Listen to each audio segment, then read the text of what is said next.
नमस्कार दोस्तों, India news के डिजिटल प्लेटफॉर्म पर आपका स्वागत है। मैं अभिषेक सिंह।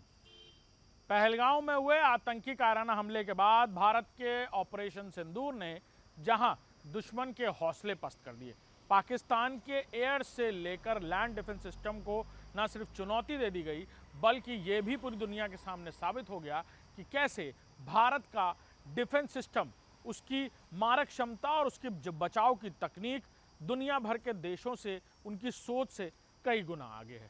हालात तो ये हैं कि अब कई देश इस डिफेंस सिस्टम को अपनाना, खरीदना चाहते हैं रशिया से, लेकिन रशिया ने चाइना को बेची गई इस टेक्नोलॉजी यानी S-400 में कई सारी तब्दीलियां भी कर दी हैं। ऐसे में भारत में इस तनाव की स्थिति में कुछ गद्दारों ने सर उठाया था। नेशनल इन्वेस्टिगेटिंग एजेंसी NIA ने 8 राज्यों में तकरीबन 15 जगहों पर ये छापेमारी की, जिस छापेमारी में कई सारे दस्तावेज हाथ लगे हैं।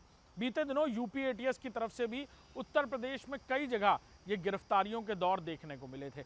ऑर्डिनेंस फैक्ट्री में कुछ गद्दार छुपे थे, चाहे वो शाहजहांपुर हो या फिर अलग अलग ऑर्डिनेंस फैक्ट्री में इसके नेटवर्क की बात कही जा रही थी।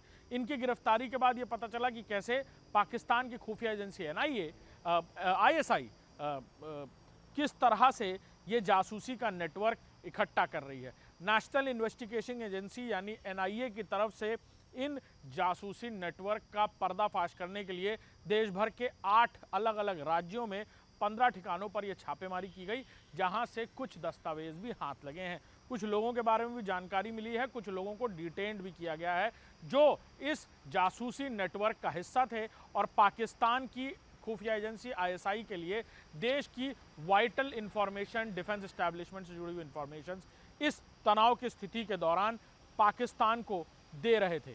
कई लोग हनी ट्रैप का शिकार थे, तो कुछ लोग ऐसे भी थे जो अपने निजी फायदे और पैसे के लिए इस काम को अंजाम दे रहे थे। नमस्कार।